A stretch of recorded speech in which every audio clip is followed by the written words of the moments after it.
Perkenalkan, nama saya Sunengsi. Saya dari kelas KM 103.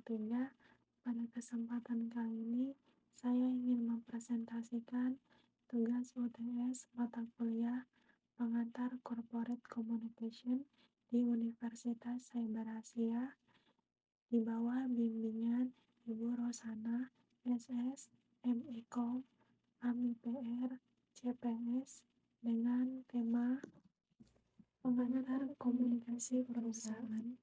Komunikasi perusahaan adalah fungsi strategis dan mengintegrasikan semua bentuk komunikasi. Ini memastikan organisasi berbicara dengan satu suara untuk mencapai tujuan bersama dan membangun hubungan yang kuat. Tujuan komunikasi perusahaan adalah menyatukan, membangun, dan menjaga hubungan. Pesan terpadu. Komunikasi perusahaan bertujuan untuk menyatukan pesan internal dan eksternal agar semua pihak memahami visi dan misi yang sama dalam organisasi. Reputasi positif. Membangun reputasi positif sangat penting untuk menciptakan kepercayaan dan loyalitas di antara pemangku kepentingan yang mendukung keberhasilan jangka panjang organisasi. Hubungan stakeholder. Menjaga hubungan yang baik dengan stakeholder membantu organisasi menangani tantangan dan memanfaatkan kesempatan kolaborasi yang mendukung pertumbuhan dan inovasi.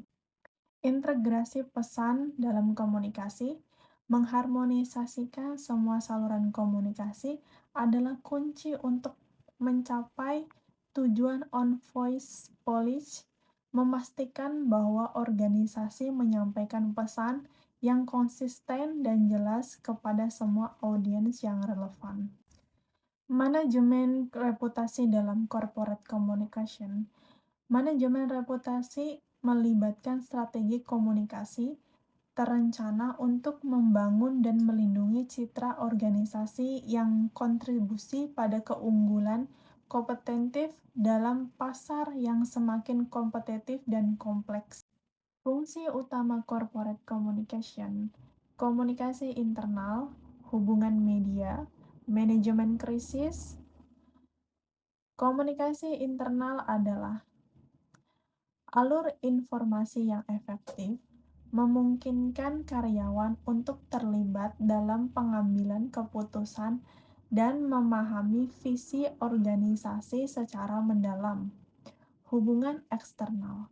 Hubungan eksternal adalah mencangkup interaksi dengan media dan publik yang penting untuk membangun citra positif dan mempromosikan transparansi dalam aktivitas perusahaan.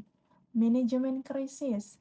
Manajemen krisis adalah berfokus pada penanganan isu negatif dengan cepat dan efektif, membantu organisasi untuk memulihkan kepercayaan publik dan melindungi reputasi mereka.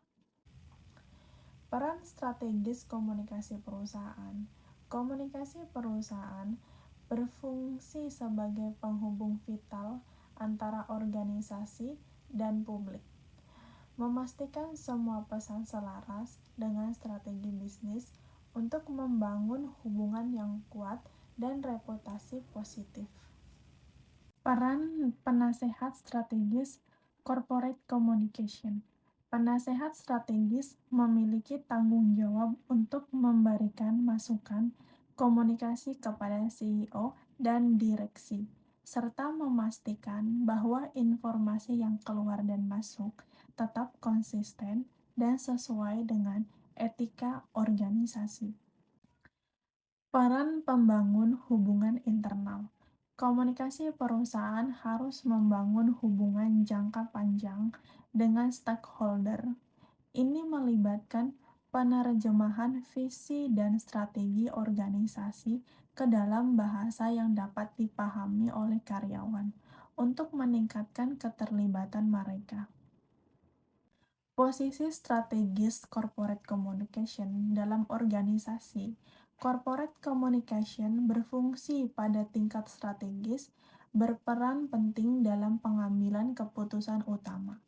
Ini memastikan komunikasi sejalan dengan tujuan organisasi, mendorong kolaborasi efektif di seluruh departemen. Posisi eksekutif dalam komunikasi dipimpin oleh Chief Communication Officer.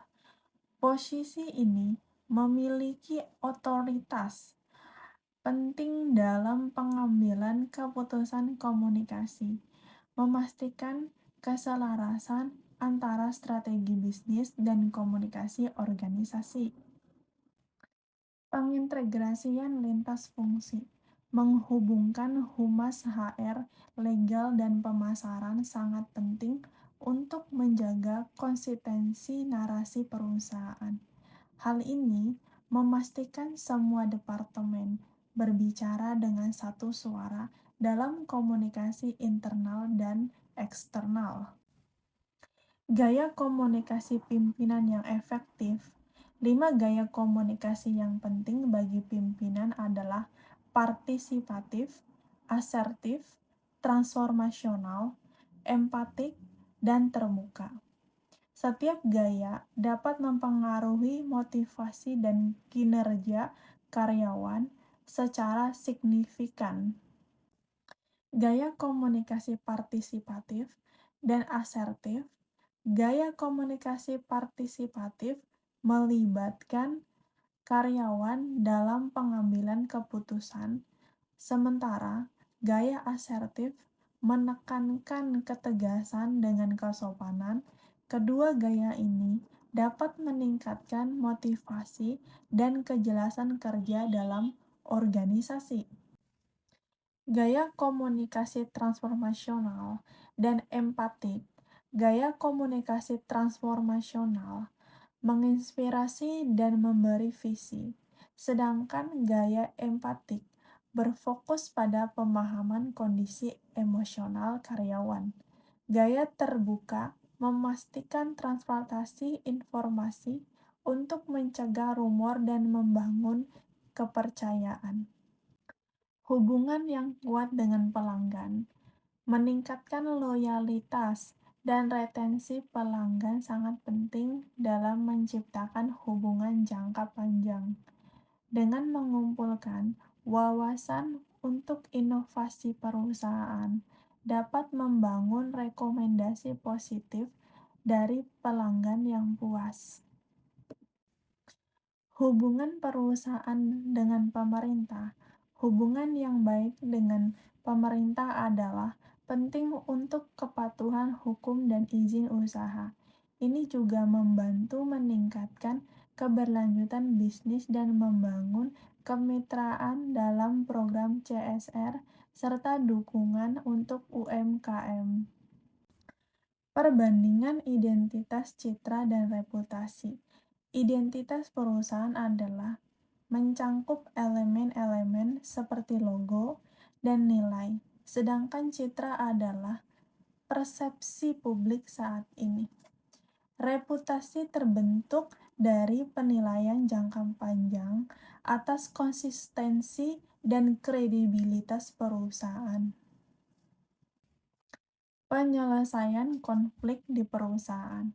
Penyelesaian konflik di perusahaan melibatkan pendekatan berbeda untuk sektor pemerintahan dan swasta, dengan tahapan umum seperti identifikasi, analisis, komunikasi, negosiasi, implementasi, dan evaluasi. Kesimpulan utama komunikasi perusahaan adalah komunikasi perusahaan merupakan fungsi strategis yang penting dalam organisasi. Perannya dalam menjaga reputasi dan hubungan sangat vital, dan gaya komunikasi pimpinan berpengaruh besar terhadap budaya organisasi. Pentingnya integrasi komunikasi. Dalam dunia bisnis modern, integrasi komunikasi sangat diperlukan untuk mencapai keberhasilan. Mari kita terus mempelajari dan menerapkan konsep ini dalam organisasi agar komunikasi berjalan dengan efektif dan efisien. Demikian presentasi yang dapat saya sampaikan. Semoga presentasi ini dapat memberikan wawasan baru dan bermanfaat bagi kita semua. Terima kasih.